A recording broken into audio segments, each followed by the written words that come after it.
Αποκλειστικές πληροφορίες για τις εκκρεμότητες που προσπαθεί να κλείσει η κυβέρνηση για να έρθει η Τρόικα. Economist, τα συνήθιστα καλά νέα για την Ελλάδα το 2014. Γιατί η Ελλάδα δεν είναι η Ιρλανδία. Οι προβλέψεις για τη χρηματιστηριακή αγορά για το 2014 από τη Solidus Χρηματιστηριακή. Διώξεις στο ταχυδρομικό ταμιευτήριο. Μείωση ΦΠΑ στα ακίνητα ετοιμάζει η κυβέρνηση. Με νέο νομοσχέδιο Σκούπα θα διορθωθούν οι φορολογικές αδικίες. Το σεβασμό και την εμπιστοσύνη του προς τη δικαιοσύνη και ταυτόχρονα το ήθος και τις ικανότητες της κυρίας Ακελαρίου δήλωσε ο κύριος Τουρνάρας. Ηλεκτρονική υποβολή των μισθωτηρίων συμβολέων ακινήτων στις εφορίες από Ιανουάριο 2014. Απαντήσεις σε ερωτήσεις τηλεθεατών σε εργατικά και ασφαλιστικά θέματα από τον δικηγόρο εργατολόγο Δημήτρη Περπατάρη και σε φορολογικά από τον οικονομικό σύμβουλο φοροτεχνικό Τάκη Βακαλόπουλο. Dijsselbloem, αναγκαίο αλλά δύσκολο το άνοιγμα της Ελλάδας το 2014 στις αγορές. Προσχαλάρωση η όρη της Βασιλείας 3 προκειμένου να τονωθεί η παγκόσμια ανάπτυξη.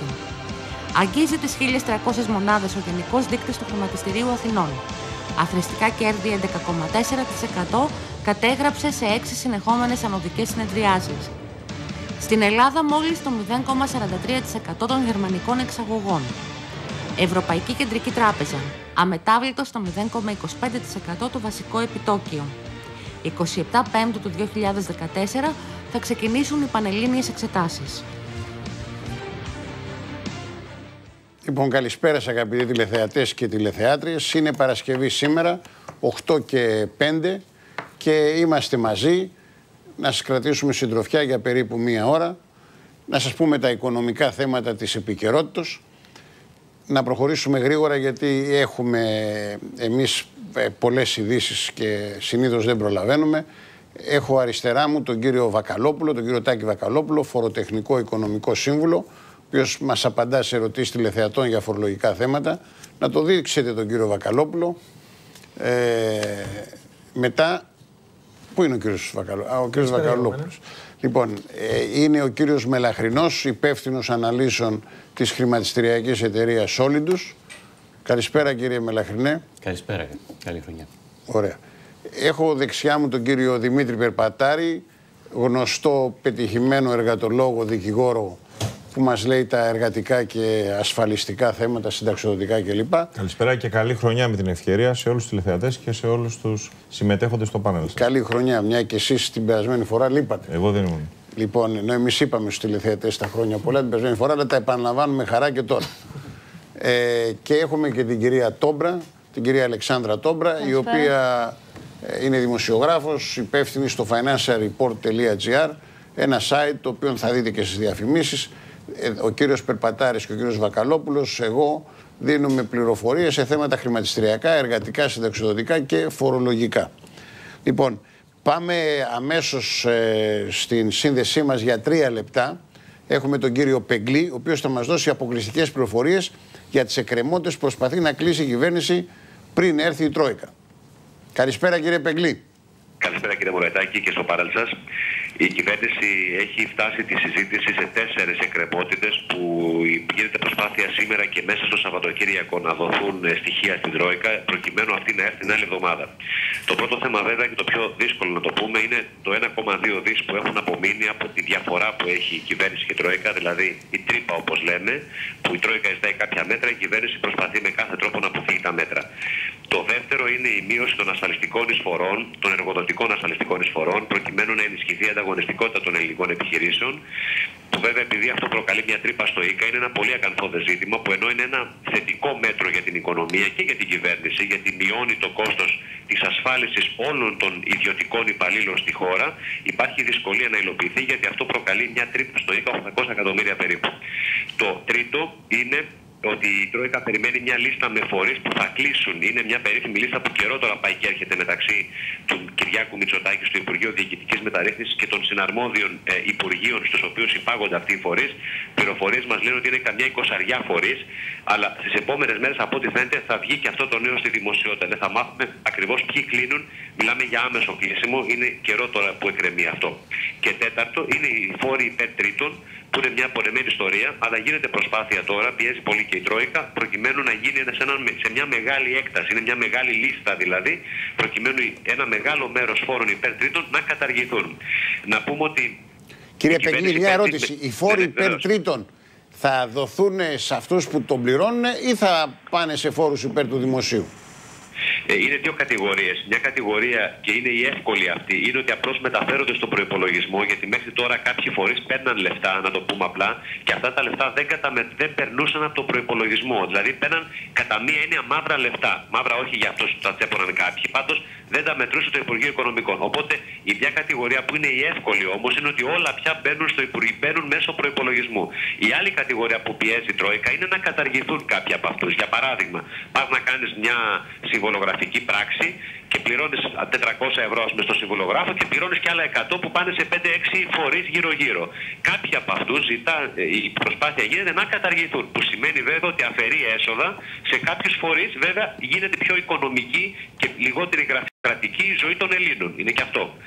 Αλλά γι' αυτό είναι και ένα θέμα που είναι δύσκολο να γίνει, γιατί ακριβώς έχει παρενέργειες σε διάφορους φορείς, κυρίως ασφαλιστικούς και όχι μόνο όμως. Σωματεία, αθλητικά σωματεία μπορεί να είναι από τα εισιτήρια, στα θέατρα πηγαίνουν λεφτά, ξέρετε, στα εισιτήρια των πλοίων υπάρχουν μέσα χρεώσεις υπέρ τρίτων. Είναι μια σημαντική διαρθρωτική μεταρρύθμιση. Τέλος, να πούμε ότι η κυβέρνηση παίζει με μια στρατηγική, θα τη λέγαμε κατενάτσιο, που σημαίνει ότι προσπαθεί να κερδίσει χρόνο υπό την έννοια ότι μήνα με το μήνα βελτιώνεται η εικόνα των βασικών οικονομικών δικτών της χώρας, και μήνα με το μήνα μπορεί πιο πιστικά προς την Τρόικα να κατεβάζει τον πύχη των αναγκών σε νέα μέτρα. Γι' αυτό και έχουμε... Λοιπόν, εντάξει, βασικά τελειώσαμε περίπου αυτά που ήθελε να μας πει ο κύριος Πεγκλής. Είναι ακόμα στο τηλέφωνο? Διεκόπη. Ωραία, μπορούμε λοιπόν να πάμε σε ένα σύντομο, πολύ σύντομο. Κύριε Πεγκλή, λοιπόν, για συνέχισε. Δεν ξέρω πού με αφήσατε, πού σας άφησα μάλλον. Εκεί που έλεγες ότι είναι καλά αυτά τα μέτρα, όλο και κάθε μήνα κάνουμε και περισσότερα πράγματα. Ναι, γίνεται μια προσπάθεια ακριβώς να καθυστερήσει η συμφωνία, αλλά τώρα πια δεν πάει άλλο. Από ό,τι φαίνεται δεν θα προλάβουμε για 27 Ιανουαρίου σε αυτό το Eurogroup, και πάμε για το επόμενο Eurogroup σαν οριστική συμφωνία, από την οποία μην ξεχνάμε είναι 4,5 δισεκατομμύρια να έρθουν στη χώρα, είναι πολλά τα λεφτά δηλαδή, το οποίο θα είναι στις 15 Φεβρουαρίου. Λοιπόν, ευχαριστούμε πάρα πολύ κύριε Πεγκλή, καλό σας βράδυ και καλή επιτυχία στο έργο σας. Λοιπόν, πάμε σε ένα σύντομο διαφημιστικό διάλειμμα και θα είμαστε μετά από 2-3 λεπτά μαζί.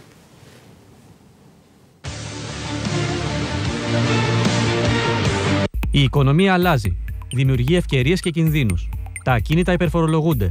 Η καλύτερη αξιοποίηση των καταθέσεων αποταμιεύσεων γίνεται απαραίτητη. Υπάρχουν ευκαιρίες στην κρίση? Οι σοβαροί επενδυτές θέλουν τους ειδικούς. Εμπιστεύσου την Ούντιος Χρηματιστηριακή ΑΕΠΗ για ελληνικές και παγκόσμιες επενδύσεις σε ομόλογα, μετοχές, παράγωγα. Επενδυτικές συμβουλές κατάλληλες για την ιδιαίτερη προσωπική περίπτωση.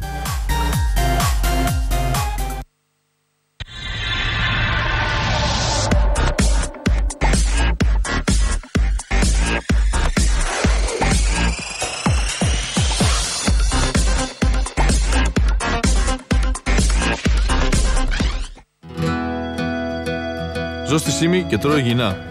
Κι όμως, είχα κι εγώ υψηλή χολυστερίνη. Κι εγώ. Γι' αυτό μπήκαμε στο πρόγραμμα. Περπατήσαμε. Φάγαμε Bessel Proactive. Και η χολυστερίνη μου έπεσε στο 200. Το 95% των συμμετεχόντων τα κατάφερε. Μπορείς και εσύ με Bessel Proactive, τη νούμερο 1 επιλογή παγκοσμίως. Γιατί κανένα άλλο τρόφιμο δεν είναι πιο αποτελεσματικό στη μείωση της χολυστερίνης. Πετάγομαι να πληρώσω ένα λογαριασμό. Συγγνώμη! Κλέφτης! Κλέφτης! Πιάστε τον! Πιάστε τον!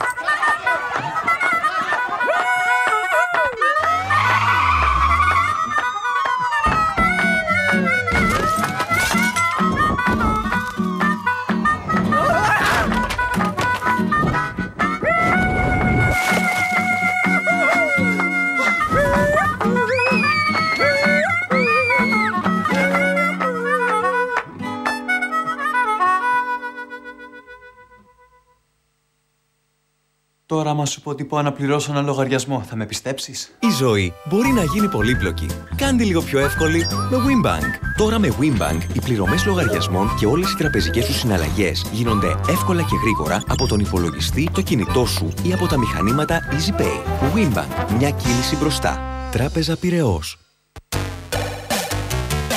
Μπείτε στο minetaasfalia-για-πάντα.gr ή επικοινωνήστε με τον ασφαλιστικό σας σύμβουλο και γνωρίστε τι σημαίνει αληθινή ασφάλεια για μια ζωή. Ασφάλιε Mineta.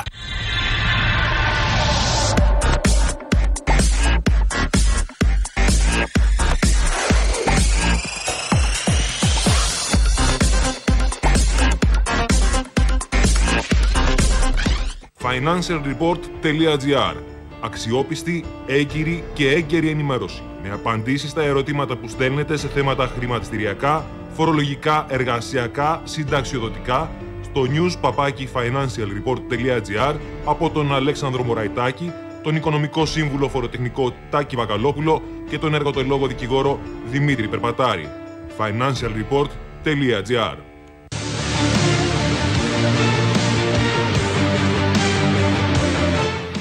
Λοιπόν, να πάμε στο επόμενο θέμα μας. Είχε ο Economist με ένα τίτλο «Ασυνήθιστα καλά νέα για την Ελλάδα». Θα δείξουμε τώρα ποια είναι αυτά τα ασυνήθιστα καλά νέα που περιμένουμε το 2014 για όλους αυτούς οι οποίοι θέλουν να κάνουν προβλέψεις, αλλά θα πούμε και ποια είναι τα αρνητικά. Λοιπόν, για να δείξουμε, δύο καρτούλες είναι. Ναι. Πού είναι οι κάρτες? Λοιπόν, ωραία, τότε να πάμε στο επόμενο θέμα και μετά να δείξουμε αυτές τις κάρτες. Κυρία Τόμπρα, εξήγησέ μας γιατί η Ελλάδα δεν είναι η Ιρλανδία. Έχει έρθει στο προσκήνιο μια κουβέντα, μια συζήτηση στις αγορές μετά την έξοδο της Ιρλανδίας από το μνημόνιο στις 15 Δεκεμβρίου και την επιτυχημένη έξοδο στις αγορές πριν 2 μέρες, ότι η Ιρλανδία γιατί τα κατάφερε και η Ελλάδα όχι. Έχουμε ετοιμάσει 2 κάρτες. Θέλουμε να πούμε ότι είναι ιδιαίτερα πρόημο και ανώριμο να συγκρίνουμε την Ιρλανδία με την Ελλάδα, διότι και οι 2 χώρες ξεκίνησαν από διαφορετική βάση. Οι χρηματοδοτικές ανάγκες η Ιρλανδία πετυχαίνει, γιατί οι χρηματοδοτικές ανάγκες είναι καλυμμένες έως το 2015, ενώ στην Ελλάδα ερίζουν τρόικα και κυβέρνηση για την επόμενη διετία, πόσο είναι το κενό το οποίο πρέπει να καλυφθεί και αν θα χρειαστεί και τρίτο δάνειο. Η Ιρλανδία δεν χρειάστηκε, δεν είχε ανάγκη από σοβαρές δεν έπασχε από σοβαρές διαρθρωτικές ανισορροπίες. Ο δημοσιονομικός τομέας και ο δημόσιος τομέας ήταν σε πολύ καλύτερη κατάσταση από ό,τι στην Ελλάδα. Αντιθέτως, στην Ελλάδα οι μεταρρυθμίσεις έχουν καθυστερήσει σημαντικά. Μάλιστα, αποτελούσε και το μείλον της έρητος μεταξύ της κυβέρνησης και της Τρόικας. Στην Ιρλανδία η δημοσιονομική προσαρμογή ατύπως είχε ξεκινήσει από το 2008, διότι τα προβλήματα με τις τράπεζες ήταν ήδη εμφανή από τότε με την κρίση στις Ηνωμένες Πολιτείες, ενώ στην Ελλάδα υπήρχαν σοβαρές καθυστερήσεις στην προσαρμογή. Μάλιστα, η προσαρμογή την πρώτη διετία εστιάστηκε στην άκρητη περικοπή δαπανών. Η Ιρλανδία δεν είχε το προηγούμενο ενός haircut όπως έγινε στην Ελλάδα. Το θέμα της εμπιστοσύνης το έχουμε θίξει πολλές φορές εδώ από αυτή την εκπομπή για το πόσο σημαντικό είναι στις αγορές. Και η Ιρλανδία έχει ανάπτυξη από το 2011. Βέβαια τώρα αρχίζει σιγά σιγά και περιορίζεται ο ρυθμός. Ενώ η Ελλάδα δεν ξέρουμε αν ακόμη θα γυρίσουμε σε θετικούς ρυθμούς ανάπτυξης από φέτος, από το 2014.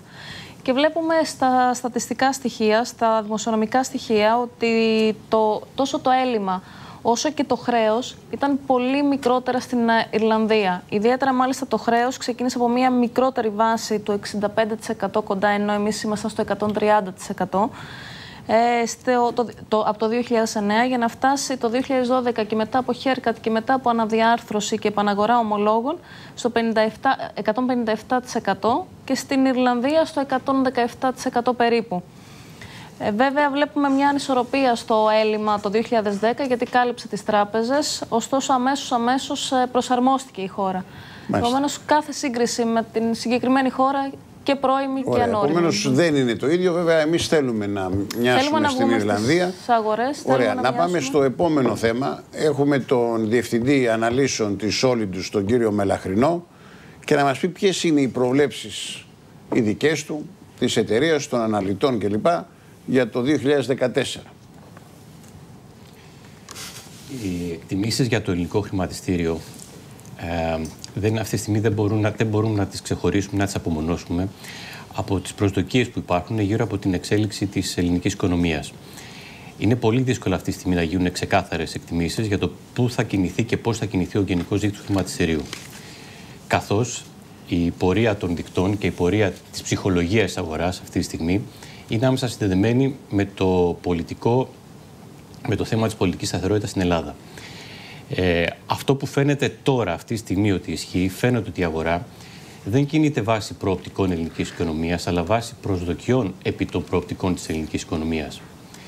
Αυτή τη στιγμή φαίνεται λοιπόν ότι από τώρα και μέχρι το Μάιο, όπου το Μάιο είναι ένα πολύ σημαντικό Eurogroup, στο οποίο θα συζητηθεί το θέμα του ελληνικού χρέους, καθώς τότε θα έχουμε τα επίσημα στοιχεία αναφορικά με το πρωτογενές πλεόνασμα του 2013 και το οποίο θα είναι λίγες εβδομάδες πριν τις ευρωεκλογές, φαίνεται ότι εκτιμάει η αγορά, γεγονός που δεν το ξέρουμε αν θα επαληθευτεί βέβαια, ότι από τώρα και μέχρι τότε θα υπάρχει μια πολιτική ηρεμία. Αυτό βοηθά το ελληνικό χρηματιστήριο και βοηθά την ψυχολογία των ξένων κατά κανόνα επενδυτών να τοποθετούν σε ελληνικές μετοχές. Άρα, τουλάχιστον για το πρώτο τρίμηνο, ας το εντοπίσουμε στο πρώτο τρίμηνο, το πολύ πρώτο εξάμηνο, φαίνεται μια ενδιαφέρουσα περίοδο για το ελληνικό χρηματιστήριο. Από εκεί και πέρα, τι φαίνεται ότι μπορεί να ξεχωρίσει, ποιες μετοχές φαίνεται ότι μπορεί να ξεχωρίσουν. Όσον αφορά τις τράπεζες, ας ανοίξουμε μια παρένθεση που λέγεται έλεγχη της BlackRock, τα αποτελέσματα των οποίων πιθανόν να τα ξέρουμε μέσα στον Ιανουάριο. Εκεί λοιπόν θα ξεκαθαρίσει το τοπίο σχετικά με τις τρεις βασικές τιμικές τράπεζες που μας ενδιαφέρουν. Αφήνω την Eurobank απ' έξω, καθώς είναι δρομολογημένες οι εξελίξεις με την αύξηση κεφαλαίου που χρειάζεται. Όσον αφορά τις υπόλοιπες τράπεζες, τις υπόλοιπες εταιρείες, και καθώς το ενδιαφέρον αυτή τη στιγμή βρίσκεται, οι βασικοί επενδυτές αυτή τη στιγμή είναι ξένοι, αυτό που τους ενδιαφέρει πρωτίστως είναι η εμπορευσιμότητα. Δεν πρόκειται λοιπόν να τοποθετηθούν σε μετοχές που θα δυσκολευτούν να απεγκλωβιστούν, που θα δυσκολευτούν να πουλήσουν. Γι' αυτό λοιπόν πρέπει να μπορούν να πουλήσουν σε 5 εργάσιμες μέρες. Ακριβώς. Σύμφωνα με τον κανονισμό τον δικό τους. Ακριβώς. Άρα λοιπόν. Των Επιτροπών Κεφαλαίου Αγοράς της Αγγλίας, των ΗΠΑ και των περισσότερων άλλων χωρών. Ακριβώς. Γι' αυτό βλέπουμε μια συγκέντρωση σε μετοχές υψηλής κεφαλαιοποίησης του δείκτη FTSE 25. Τώρα, όσον αφορά τις υπόλοιπες εταιρείες, από τη στιγμή που θα δούμε συγκέντρωση και ενδιαφέρον γύρω από αυτές, σημαίνει ότι μάλλον αρχίζουν και δραστηριοποιούνται και ελληνικά κεφάλαια και Έλληνες μικροεπενδυτές. Άρα, νομίζω ότι για το πρώτο τρίμηνο, εφόσον ισχύουν οι προϋποθέσεις που είπαμε, τα πράγματα δείχνουν ότι θα είναι ενδιαφέροντα για το χρηματιστήριο. Δηλαδή, βλέπετε στο πρώτο τρίμηνο να κινηθεί ανωδικά ο δείκτης. Βάσει των σημερινών δεδομένων, είναι πολύ πιθανό να κινηθεί ο δείκτης ανωδικά. Δεν σημαίνει ότι από σήμερα και μέχρι το τέλος του πρώτου μήνου κάθε μέρα θα ανεβαίνει. Αυτά δεν υπάρχουν. Αυτά είναι αδύνατα πράγματα. Όμως είχαμε τώρα 6 στα 6. Το ότι είχαμε 6 στα 6 δεν σημαίνει ότι θα έχουμε 60 ανωτικές συνεδριάσεις. Αυτό δεν είναι. Ασφάλως. Σίγουρα, και επίσης, επειδή η ποιότητα των κεφαλαίων που έχουν τοποθετηθεί στην ελληνική αγορά είναι κεφάλαια συνηθισμένα σε τοποθετήσεις υψηλού ρίσκου, μην ξεχνάμε, είμαστε πλέον στις αναδυόμενες αγορές. Οι οίκοι οι οποίοι ακούμε ότι τοποθετούνται στην Ελλάδα δεν τοποθετούν κάποια παρακλάδια, κάποια κεφάλαιά τους τα οποία είναι διατεθειμένα να λάβουν υψηλότερο κίνδυνο, άρα είναι διατεθειμένοι να υποστούν κάποια ζημία, θα τους πειράξει αν τα πράγματα αλλάξουν να υποστούν κάποια ζημία. Σημαίνει, πιστεύουμε ότι θα υπάρξει έντονη μεταβλητότητα και έντονες διακυμάνσεις στο ελληνικό χρηματιστήριο. Αυτές είναι οι εκτιμήσεις, τουλάχιστον όσον αφορά το πρώτο τρίμηνο, θα έλεγα πρώτο εξάμηνο. Μετά το Μάιο, τα πράγματα θα είναι, μετά τον Απρίλιο θα έλεγα, τα πράγματα θα είναι διαφορετικά. Θα μπορούμε να δούμε διαφορετικά, να έχουμε διαφορετικές εκτιμήσεις για τη συνέχεια. Αναλόγως και των πολιτικών εξελίξεων και λοιπά. Είναι οι πολιτικές εξελίξεις, είναι το θέμα αυτό που αναφέρατε κι εσείς, κατά πόσο μοιάζουμε με την Ιρλανδία και μπορούμε να βγούμε στις αγορές. Η Ιρλανδία στη δεκαετία πήρε 3,5%. Εμείς έχουμε 4% στο τρίμηνο έντοκο και στο ετήσιο, πώς θα βγούμε με 7,5%? Αυτή τη στιγμή το yield του δεκαετούς ομολόγου μας είναι στο 7,5%. Δεν βγαίνει στην αγορά με 7,5%. Θα βγούμε, η προσπάθεια της κυβέρνησης είναι να βγούμε έστω μερικώς στην αγορά. Βεβαίως. Οπότε το πιο πιθανό είναι να βγούμε στην αγορά. Και επίσης θέλουμε να αξιοποιήσουμε και το πρωτογενές πλεόνασμα, το οποίο έχουμε πει εδώ στην εκπομπή, κύριε Μελαχρινέ, ότι δεν είναι διατηρήσιμο. Έτσι. Το συμφωνείτε κι εσείς. Γι' αυτό είναι πολύ κομβικό, αφού η Eurostat επιβεβαιώσει τα στοιχεία του πρωτογενούς πλεονάσματος, και βεβαίως να δούμε ακριβώς που πάτε και εσείς τη διατηρησιμότητά του. Μάλιστα. Αυτά σε γενικές γραμμές, νομίζω. Ωραία, ευχαριστούμε πάρα πολύ για τις προβλέψεις σας. Έχουμε στην τηλεφωνική γραμμή τον κύριο Χρήστο Ιωάννου, ο οποίος είναι ο δημοσιογράφος συντονιστής στην Ελευθεροτυπία και έχει να μας πει θέματα πάνω στις διώξεις που έχουν ασκηθεί για το ταχυδρομικό ταμιευτήριο. Καλησπέρα, κύριε Ιωάννου. Καλησπέρα, Αλέξανδρε, και χρόνια πολλά. Καλή χρονιά σε όλους. Λοιπόν, ευχαριστούμε πάρα πολύ. Αντευχόμαστε, όλοι αντεύχονται. Λοιπόν, για πες μας εκεί τι έχει γίνει με το ταχυδρομικό ταμιευτήριο και τις διώξεις. Καταρχήν θα πάμε 3 με 4 χρόνια νωρίτερα. Το 2010, όταν το ταχυδρομικό ταμιευτήριο εν κρυπτό έκανε διάφορες συμφωνίες. Όταν λέω εν κρυπτό, δεν τις ανακοίνωνε στο χρηματιστήριο Σόφυλλος, η συγκεκριμένη εταιρεία. Απλά υπήρχαν ενώ κοιτούσες τις οικονομικές καταστάσεις, τις αναλυτικές, τις εξαμηναίες και τις ετήσιες. Εκεί λοιπόν έλεγε ότι γίνονται κάποιες δουλειές με τον Κυριάκο Γρυβαία και επίσης με τις εταιρείες του κυρίου Κοντομινά. Η πρώτη συνεργασία ήταν ουσιαστικά μια κοινή εταιρεία που είχαν συστήσει, τη Hellenic Post Bank Green Institute, μια εταιρεία που υποτίθεται θα δραστηριοποιούταν στην πράσινη ανάπτυξη. Και η άλλη δουλειά ήταν με την Best Line, μια εξαγορά που έκανε το τεχνικό ταμιευτήριο, ήταν εταιρεία του ομίλου Κοντομινά, η οποία θα δραστηριοποιείται στις πιστωτικές κάρτες. Σύμφωνα με το πόρισμα, η πρώτη δουλειά, η Hellenic Post Bank, της κυρίας Παπανδρέου, το πόρισμα, έτσι. Ό,τι θέλετε, ό,τι απορίες έχετε, ρωτάτε. Προχώρα, κύριε Ιωάννου, τα καταλαβαίνουν αυτά όλα. Λοιπόν, σύμφωνα λοιπόν με το πόρισμα, το ταχυδρομικό ταμιευτήριο χρηματοδοτούσε αυτή την εταιρεία. Μόνο που εσύ είπες κάτι που δεν το έχουν γράψει στο πόρισμα, ότι δεν ανεκκίνωναν στο χρηματιστήριο τις συμφωνίες αυτές που ήταν σημαντικές. Ναι, εγώ το έχω γράψει αυτό και έχω γράψει και για την Επιτροπή Κεφαλαίου Αγοράς, η οποία πάντα κοιμάται τον ύπνο του δικαίου. Σε δεκάδες περιπτώσεις, έτσι, να το έχουμε πάντα υπόψη. Χράμ, μπορεί να μην το πρόσεξε. Πάμε παρακάτω. Αφού γράφτηκε, γιατί δεν το πρόσεξε? Μπορεί να μην σε διάβασε. Λοιπόν, πάμε παρακάτω. Τότε λοιπόν χρηματοδοτήθηκε η Hellenic Post Bank στην αρχή με 500.000 ευρώ και μετά με περίπου 2 εκατομμύρια, και τα χρήματα αυτά με διάφορους τρόπους περάσανε σε εταιρείες του κυρίου Γρυβαία. Παράλληλα χρηματοδοτήθηκαν οι εταιρείες του κυρίου Γρυβαία με 2 ομολογιακά δάνεια συνολικού ύψους 17 εκατομμυρίων ευρώ. Και πάλι με διάφορα τερτύπια, όπως λέει το πόρισμα, σπάσανε τα ποσά σε 57 διαφορετικές επιταγές και περάσανε και αυτές με κάποιο τρόπο σε εταιρείες συμφερόντων του κυρίου Γρυβαία. Δηλαδή δεν κάνανε κοινή εταιρεία με τον κύριο Γρυβαία? Κάνανε κοινή εταιρεία με τον κύριο Γρυβαία. Ναι. Αλλά... με το κεφάλαιο, το οποίο ουσιαστικά το χρηματοδότησε όλο το ταχυδρομικό ταμιευτήριο. Μάλιστα. Και στη συνέχεια αυτή η κοινή εταιρεία πλήρωνε για διάφορες υπηρεσίες άλλες εταιρείες του κυρίου Γρυβαία. Μάλιστα. Ωραία. Ωραία. Ούτε αυτό το πρόσεξα στο πόρισμα. Είναι πρόσθετη δικιά σου δουλειά. Γι' αυτό είπα να βγεις. Λοιπόν, πάμε τώρα στην Best Line του κυρίου Κοντομινά. Εδώ υπάρχει πάντα, όπως σε όλες αυτές τις δουλειές, και μία αποτίμηση και μία ελεγκτική εταιρεία. Στην προκειμένη περίπτωση είναι η Deloitte του κυρίου Χατζηπαύλου. Αυτή λοιπόν την εταιρεία την προσέλαβε ο κύριος Φιλιππίδης για να κάνει αποτίμηση της εταιρείας Best Line του κυρίου Κοντομινά. Έχει λοιπόν κάνει αποτίμηση με τη μέθοδο της προεξόφλησης μελλοντικών χρηματικών ροών και με τη μέθοδο της καθαρής θέσης. Στη μέθοδο της καθαρής θέσης η αποτίμηση είναι 2,8 εκατομμύρια ευρώ. Στη δε μέθοδο των μελλοντικών χρηματικών ροών η αποτίμηση είναι 18 εκατομμύρια. Μάλιστα.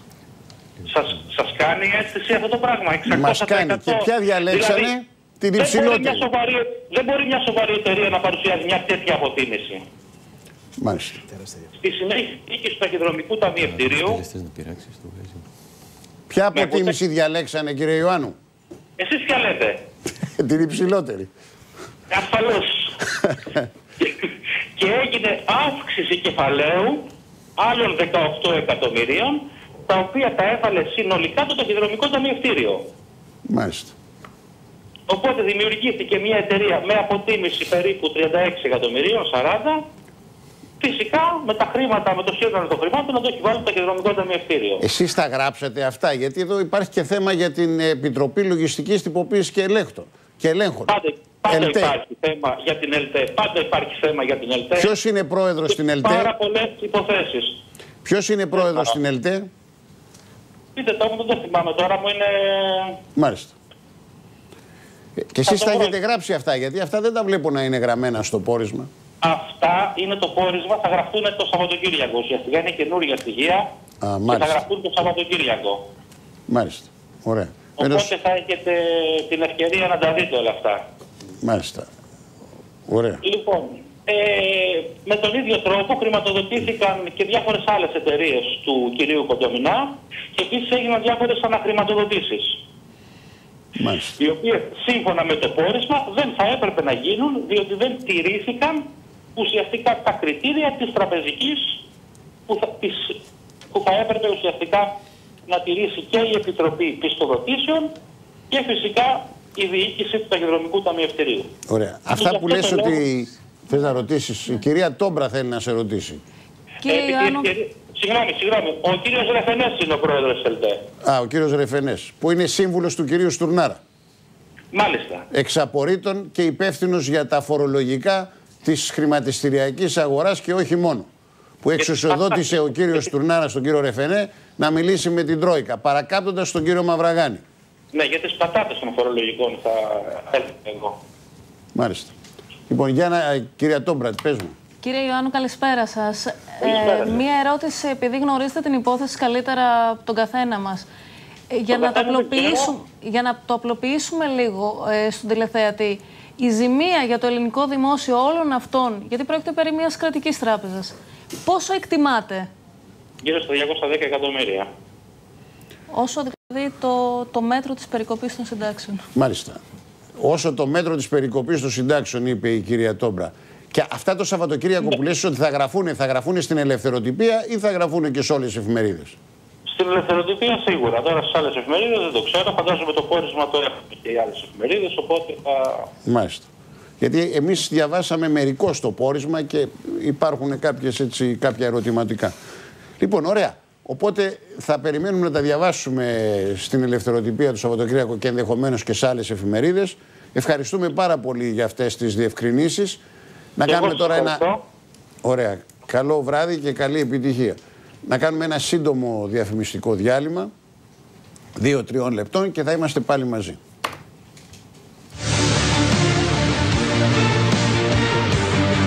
Η οικονομία αλλάζει.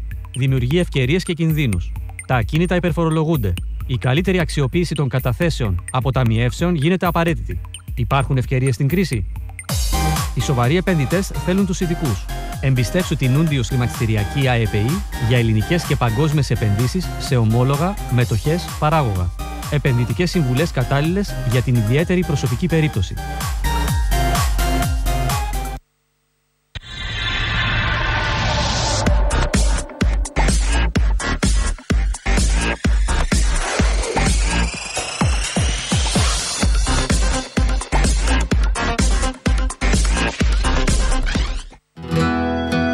Στη Σύμη είσαι μακριά απ' όλα. Σχεδόν, γιατί η χολυστερίνη με βρήκε και εδώ. μπήκαμε στο πρόγραμμα. Περπατήσαμε, πάγαμε Μπεσέλ Proactive και η χολυστερίνη μου έπεσε στο 180. Το 95% των συμμετεχόντων τα κατάφερε. Μπορείς και εσύ με Μπεσέλ Proactive, τη νούμερο 1 επιλογή παγκοσμίως. Γιατί κανένα άλλο τρόφιμο δεν είναι πιο αποτελεσματικό στη μείωση της χολυστερίνης.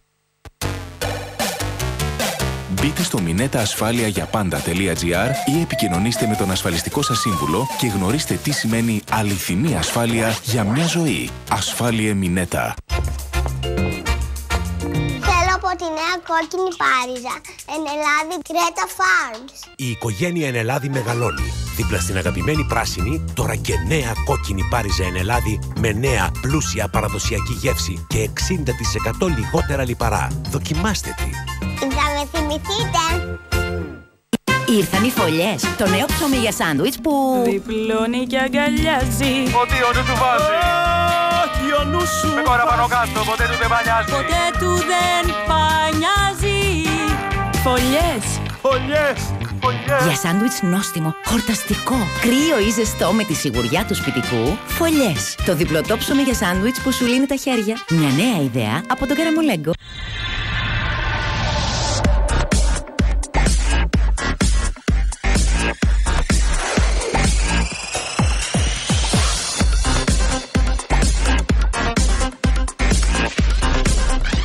financialreport.gr.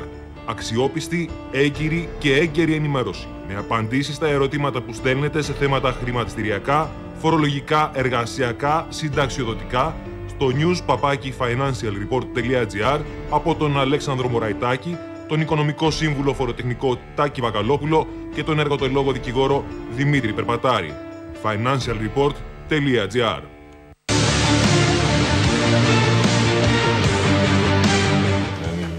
Λοιπόν, και πάλι είμαστε μαζί. Να δείξουμε σύντομα αυτές τις δύο κάρτες, πριν πάμε στα άλλα πολύ ενδιαφέροντα θέματα. Λοιπόν, τα καλά νέα, όπως γράφουν οι Economist, είναι το πρωτογενές πλεόνασμα, έστω και μη διατηρήσιμο. Αυτό είναι δικό μας σχόλιο. Μείωση απόδοση των ελληνικών ομολόγων. Πράγματι, η πτώση των ελληνικών ομολόγων δημιουργεί τη δυνατότητα να ανεβούν οι τιμές των μετοχών. Επιστροφή στις αγοράς, έστω και μερική. Βασικά σας έχουμε πει 5 δις με 5% σχεδιάζει η κυβέρνηση. Μείωση κινδύνου εξόδου από την Ευρωζώνη. Αλλά έχουμε και τα αρνητικά νέα. Να δείξουμε την άλλη κάρτα.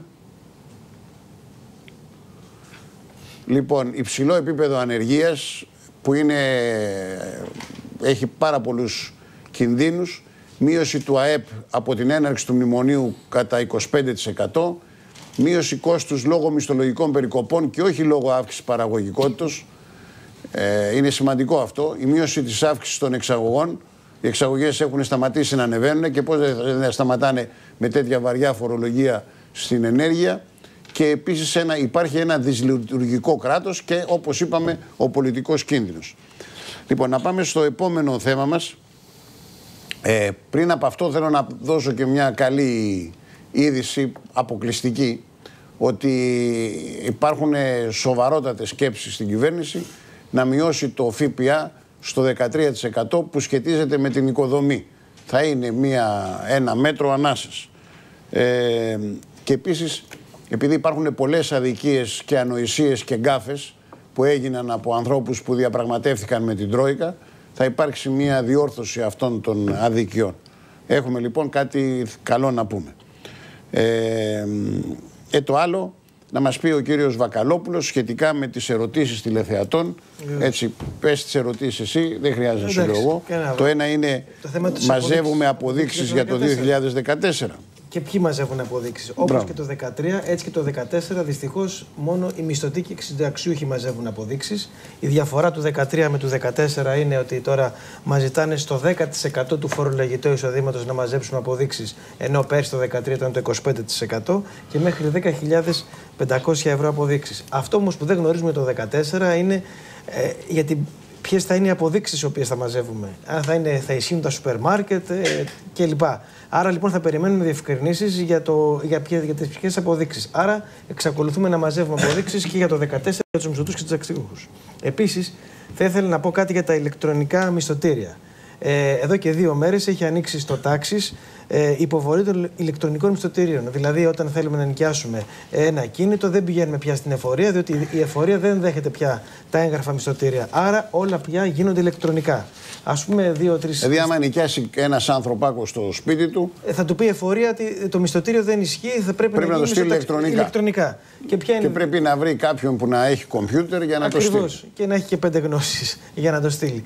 Αυτό που πρέπει να προσέξουν οι φορολογούμενοι που κάνουν το μισθωτήριο, καταρχήν αυτός ο οποίος νοικιάζει το ακίνητο, θα πρέπει να έχει κωδικούς στο τάξης για να μπει μέσα για να υποβάλει το μισθωτήριο.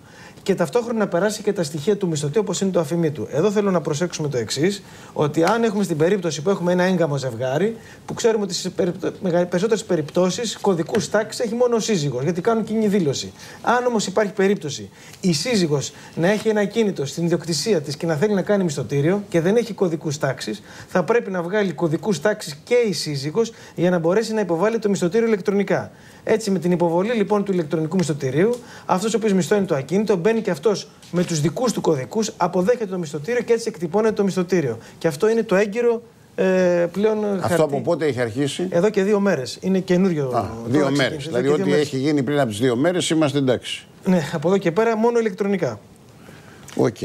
Λοιπόν, πολύ ωραία. Το ηλεκτρονικό κατασχετήριο τι είναι? Το ηλεκτρονικό κατασχετήριο. Αυτό ξεκίνησε τώρα στο τέλος του χρόνου. Τώρα, σε περίπτωση λοιπόν που ένας φορολογούμενος έχει χρέη προς το δημόσιο, δεν μπορεί να τα πληρώσει, δεν μπορεί να πάει να κάνει ρύθμιση, το Υπουργείο Οικονομικών λοιπόν οργάνωσε το σύστημα του ηλεκτρονικού κατασχετηρίου. Τι είναι αυτό λοιπόν? Είναι το εξής. Πως με το πάτημα ενός κουμπιού, πώς λοιπόν ο έφορος μπορεί να κοινοποιήσει στις τράπεζες το αφημί του οφειλέτη και αμέσως σε ελάχιστα λεπτά να γίνει κατάσχεση μισθού. Έτσι λοιπόν, ενώ παλιότερα είχαμε το δικαστικό επιμελητή και είχαμε 1 μήνα, 2 μήνες μέχρι να γίνει όλη αυτή η διαδικασία, αυτή λοιπόν η διαδικασία γίνεται εντός λίγων λεπτών. Και έτσι λοιπόν κάνουμε και εμείς εδώ μια συμβουλή ότι αν χρωστάς στην εφορία, φρόντισε να μην έχεις λογαριασμούς και να μην είσαι συνδικαιούχος σε λογαριασμούς, γιατί μπορεί ανά πάσα στιγμή να βρεθείς με δεσμευμένες καταθέσεις. Μάλιστα.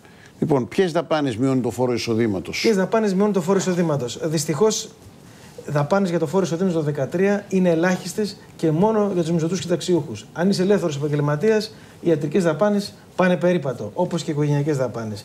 Και οι μόνες δαπάνες οι οποίες θα λέγαμε πιάνουν τόπο είναι μόνο ιατρικές. Και αυτές κάτω από προϋποθέσεις και για ελάχιστα ποσά. Άρα δηλαδή ουσιαστικά μόνο ιατρικές δαπάνες. Και ακόμα μια ερώτηση: η κατάρριξη του δελτίου αποστολής από 1η Πρώτου, τι αλλαγές φέρνει για τις επιχειρήσεις? Το Υπουργείο Οικονομικών κοινοποίησε λοιπόν την απόφαση ότι από 1η Πρώτου του 2014 πλέον καταργείται το παλιό που λέγαμε δελτίο αποστολής, δηλαδή το θεωρημένο δελτίο αποστολής. Έτσι λοιπόν τώρα η διακίνηση των αγαθών μπορεί να γίνεται όπως στο εξωτερικό με σκέτο τιμολόγιο, αυτό που λέμε invoice.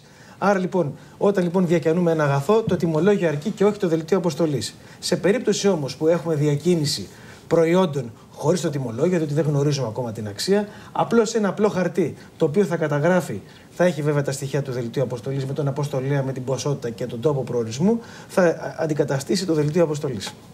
Για πες μας και τα φορολόγητα αποθεματικά και να πάμε μετά στο επόμενο και θέμα. Τα φορολόγητα αποθεματικά σχετικά με την υποχρεωτική διανομή των αφορολόγητων αποθεματικών. Ναι. Λοιπόν, βγήκε και εγκύκλειος η οποία λέει ότι αποθεματικά που υπάρχουν στους ισολογισμούς των εταιρείων με 31 Δεκάτου του 2013, αποθεματικά δηλαδή ποσά τα οποία δεν είχαν φορολογηθεί στο παρελθόν, ποια είναι αυτά? Όπως κέρδη από πωλήση συμμετοχών στο χρηματιστήριο, ή μπορεί να ήταν διάφορα έντοκα γραμμάτια δημοσίου ή οποιαδήποτε δηλαδή αποθεματικά τα οποία είναι μη αναπτυξιακά και είχαμε αναβολή της φορολογίας. Τώρα έρχεται το κράτος και τα καταργεί και τι λέει? Ότι αν τα διανύμω μέχρι 31 Δεκάτου του 2013 θέλω εφάπαξ φόρο 15%, αν θέλεις το 14 που είναι η τελευταία χρονιά με 19% και μπορείς να τα συμψηφίσεις αν έχεις και ζημιές. Και το υπόλοιπο με 19%. Δηλαδή το σκεπτικό είναι ότι πλέον αυτά τα αποθεματικά δεν πρέπει να υπάρχουν στο μέλλον. Μάλιστα. Τώρα με τις ζημιές. Αρνητικά για την επιχειρηματικότητα είναι όλα αυτά. Φυσικά, γιατί σκεφτείτε μια εταιρεία που έχει ζημιές από πωλήσεις συμμετοχών από χρόνια. Και... Είναι ο λόγος, αγαπητέ κύριε Βακαλόπουλε και αγαπητοί τηλεθεατές, που λέω και επαναλαμβάνω ότι το πρωτογενές πλεόνασμα δεν είναι διατηρήσιμο. Διότι με όλα αυτά τα μέτρα, τα φορομπηχτικά, Ναι, μεν επιτυχάνουμε να δείξουμε ότι έχουμε ένα πρωτογενές πλεόνασμα. Θα επιτύχουμε ενδεχομένως ένα κούρεμα ή επιμήκυση των δανείων για να ελαφρυνθεί το χρέος. Υπάρχει μια σκοπιμότητα, αλλά τι θα γίνει μετά? Αυτό είναι το ερώτημα. Αυτά δεν μπορούν να μείνουν για πολύ καιρό. Λοιπόν, ευχαριστούμε πάρα πολύ. Κύριε Περπατάρη, ναι, πες μας για αυτά τα σημαντικά θέματα που γίνονται στα εργασιακά. Των ασφαλιστικών και συνταξιοδοτικών δικαιωμάτων η νέα χρονιά μόνο κακές ειδήσεις έχει και είναι μέτρα, επέρχονται μέτρα από 1η Πρώτου του 2014, τα οποία έχουν ήδη προβλεφθεί από παλαιότερους και νεότερους μνημονιακούς νόμους και οι οποίοι αφορούν την αύξηση των χρόνων που πρέπει κάποιος να έχει απασχοληθεί και ασφαλιστεί ώστε να θεμελιώσει το ταξιδιωτικό δικαίωμα. Αφορούν το μεγαλύτερο αριθμό ενσύμων που χρειάζεται και σε μεγαλύτερη ηλικία και βεβαίως αφορούν και όλα τα σενάρια που αφορούν τις περικοπές του ΕΦΑΠΑΞ όπως αυτό θα χορηγηθεί. Έχουμε καταγράψει τα μέτρα αυτά ανακατηγορία θυγωμένων, ασφαλισμένων και συνταξιούχων και πολύ συνοπτικά τα παρουσιάζουμε στους τηλεθεατές σας. Καταρχήν, από 1η Πρώτου 2014 αλλάζει ο χρόνος τον οποίο θεμελιώνουν οι μητέρες ανηλίκων τέκνων είτε για τη λήψη μειωμένης σύνταξης είτε για τη λήψη πλήρους σύνταξης. Όταν περιλαμβάνονται χρόνοι βαρέων και ανθυγιεινών ενσύμων. Για μεν τις 10.000 μέρες ασφάλισης για τη λήψη μειωμένου ποσού σύνταξης, ο χρόνος των ορίων ηλικίας αυξάνεται κατά 6 μήνες. Και για την πλήρη σύνταξη κατά 9 μήνες, εφόσον στα 10.500 ένσημα, στις 10.500 ημέρες ασφάλισης, πρέπει να περιλαμβάνονται υποχρεωτικά 7.500 ημέρες ασφάλισης που να είναι σε καθεστώς βαρέων και ανθυγιεινών επαγγελμάτων. Αλλαγές έχουμε και στο τρόπο υπολογισμού των επικουρικών συντάξεων που θα καταβάλλονται από τον Ιούνιο του 2014, δηλαδή το δεύτερο εξάμηνο του 2014 και μετά. Θυγόμενοι εδώ πέρα είναι οι ασφαλισμένοι στο ενιαίο Ταμείο Επικουρικής Ασφάλισης, στο ΕΤΕΑ, οι παλιοί ασφαλισμένοι που θα εξοδοτηθούν από τον Ιούνιο του 2014 και μεταγενέστερα εξισώνονται πλέον πλήρως προς τον τρόπο υπολογισμού της επικουρικής σύνταξης, συνέπεια μείωση τάξης 20% με τους νέους ασφαλισμένους.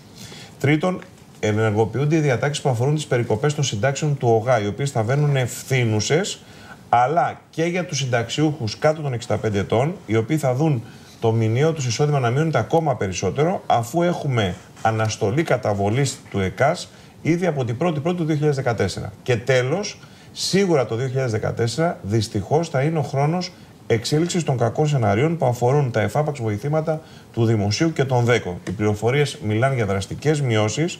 Το ύψος θα καθορίζεται από τα έσοδα του κάθε φορέα και τον αριθμό των συνταξιοδοτήσεων. Δυστυχώς αυτό σημαίνει μειώσεις της τάξης του 25 με 28%, ενώ υπάρχει και ένα νέο προσανατολισμό σε ένα νέο σύστημα υπολογισμού των εφάπαξ βοηθημάτων που θα καταλαμβάνει τα επόμενα 4 έως 10 έτη. Επομένως, δυστυχώς έχουμε ένα σύνολο αρνητικών μέτρων και περικοπών, οι οποίες δυσκεραίνουν τη θέση ακόμα και των συνταξιούχων, των ήδη, όσων έχουν ήδη θεμελιώσει δικαίωμα στη σύνταξη, μειώνουν τις συντάξεις, τα εφάπαξ βοηθήματα, αλλά και όσους προσδοκούν ότι θα θεμελιώσουν σε ένα καθεστώς πιο γενικευμένης ανεργίας. Κύριε Περπατάρη μου, να σε ρωτήσω κάτι. 1η Πρώτου 15 λέει εγγυώνται τα ταμεία τη βασική σύνταξη. 360 ευρώ. Είναι αλήθεια αυτό? Ναι, αλλά αυτό αφορά ένα πολύ μικρό πλέον ποσό σύνταξης, όπως καταλαβαίνετε. Δηλαδή στο ΙΚΑ θα δίνουν 360 ευρώ σύνταξη? Κοιτάξτε, όχι. Αυτό είναι το θεμελιωμένο ελάχιστο ποσό. Τώρα, από εκεί και πέρα, το πόσο θα διαμορφωθεί τελικά μετά από όλες αυτές τις περικοπές, καταλαβαίνετε ότι έχει να κάνει με τη βιωσιμότητα του ασφαλιστικού συστήματος. Αλλά με δείκτες ανεργίας οι οποίοι υπερβαίνουν το 30% και με δυνατότητα να μην καλυφθούν τα ελλείμματα, τα πολύ μεγάλα ελλείμματα που υπάρχουν στα ασφαλιστικά ταμεία, καταλαβαίνετε ότι αυτές οι προβλέψεις είναι σίγουρα δυσίωνες. Δηλαδή, η κατεύθυνση είναι για μείωση των βασικών συντάξεων και σίγουρα για ψαλίδισμα των επικουρικών. Αυτό δυστυχώς είναι μια πραγματικότητα την οποία πρέπει να πούμε στους τηλεθεατές. Τη γνωρίζουν ήδη στην πραγματικότητά τους οι συνταξιούχοι, χιλιάδες συνταξιούχοι, και δυστυχώς αυτή η κατάσταση θα επιδεινωθεί το 2014, θέτοντας σε μεγάλο κίνδυνο και τη βιωσιμότητα του ασφαλιστικού συστήματος, διότι μην ξεχνάμε ότι το ασφαλιστικό σύστημα, η βιωσιμότητα του ασφαλιστικού συστήματος στηρίζεται κυρίως στην αναλογία ανάμεσα στους εργαζόμενους, οι οποίοι καταβάλουν εισφορές, εργοδότες και ασφαλισμένοι. Πόσο πρέπει να είναι αυτή η αναλογία? Στα διεθνή πρότυπα των ασφαλιστικών συστημάτων θεωρείται βιώσιμο ένα ασφαλιστικό σύστημα όταν αντιστοιχούν σε 3 ασφαλισμένους εργαζόμενους, γιατί υπάρχει το καθεστώς της μάρτυρας ασφάλισης εργασίας, σε έναν ήδη συνταξιούχο. Μιλάμε τώρα για ένα καθεστώς που πηγαίνουμε προς το 1/1 στην Ελλάδα, για να καταλάβουν και οι τηλεθεατές σας. Οι συνταξιούχοι δυστυχώς στις χώρες μας το βιώνουν στην πραγματικότητά τους, το μέγεθος αυτής της ανισορροπίας των ελλημάτων που δημιουργούνται στο ασφαλιστικό σύστημα. Μάλιστα. Όλα αυτά είναι πολύ αρνητικά για τους συνταξιούχους και το κακό είναι ότι οι άνθρωποι της τρίτης ηλικίας δεν έχουν τη δυνατότητα να εργαστούν, δεν έχουν την ενεργητικότητα που είχαν όταν ήσαν νεότεροι και όλο αυτό είναι το πρόβλημα. Αυτά τα περίφημα τιμημένα γερατιά τελικά υποφέρουν. Το άλλο το θέμα που υπάρχει, δήλωσε ο κύριος Τουρνάρας ότι έχει εμπιστοσύνη στη δικαιοσύνη και σεβασμό, αλλά έχει και εμπιστοσύνη στο ήθος και τις ικανότητες της κυρίας Σακελαρίου. Αυτό απλώς σας το λέμε σαν είδηση. Η κυρία Σακελαρίου είναι η διευθύνουσα του Τούχουσου. Οι αμοιβές της διευθύνουσας του Τούχουσου είναι 280.000 το χρόνο. Του Προέδρου είναι 200.000, 180.000 είναι του αναπληρωτή, νέας ηλικίας γενικά, και 30.000 το χρόνο δίνουν στα μέλη, τα απλά μέλη του Διοικητικού Συμβουλίου. Επίσης, να ξέρετε, το Σαββατοκύριακο θα συνέλθουν στη Βασιλεία. Θα υπάρξει μια χαλάρωση των όρων ώστε να δοθούν από τις τράπεζες περισσότερα χρήματα σε επιχειρήσεις. Ο γενικός δείκτης πετυχαίνει συνέχεια να αυξάνει. Έχει 6/6. 6/6 συνεδριάσεις, είχε 6 φορές επιτυχία. Η Ευρωπαϊκή Κεντρική Τράπεζα έχει αμετάβλητο το επιτόκιο στο 0,25% που είναι χαμηλό. Και θέλω επίσης να πω στους επενδυτές ότι μπορούν εκτός από την αγορά ομολόγων που είναι συντηρητική να αγοράζουν ομόλογα, να κάνουν μόχλευση, δηλαδή να πάρουν ένα δάνειο με 1,5 έως 2% και ενώ έχουν μια απόδοση 5% να αυξήσουν την απόδοσή τους κατά το 5% συν στα δανεισμένα λεφτά ένα 3%. 5% τους ενδιαφέρει πάρα πολύ, μας έχουν πολύ ρωτήσει γι' αυτό. Υπάρχει και στο site το δικό μου. Και με αυτά όλα τελειώσαμε για σήμερα. Κύριε Τόμπρα, θες κάτι να πεις, σαν προσθέσεις? Όχι, θα ήθελα απλά να δούμε το θέμα της Τρόικας. Την περιμένουμε μέσα στην επόμενη εβδομάδα. Αυτά. Και επίσης να πούμε στους τηλεθεατές ότι μπορούν να στέλνουν ερωτήσεις στο news@financialreport.gr πάνω σε θέματα χρηματιστηριακά, σε θέματα φορολογικά, σε θέματα εργασιακά, συνταξιοδοτικά και θα απαντήσουμε εγώ, ο κύριος Βακαλόπουλος, ο κύριος Περπατάρης. Θα σας δίνουμε απαντήσεις στα ιδιαίτερα χαρακτηριστικά και τις ανάγκες του καθενός. Οπότε χωρίς λεφτά θα έχετε έναν δωρεάν σύμβουλο στη διάθεσή σας. Καλό σας βράδυ. Θα είμαστε μαζί την επόμενη Παρασκευή, 8 και 5 το βράδυ. Ευχαριστώ πάρα πολύ που μας παρακολουθήσατε.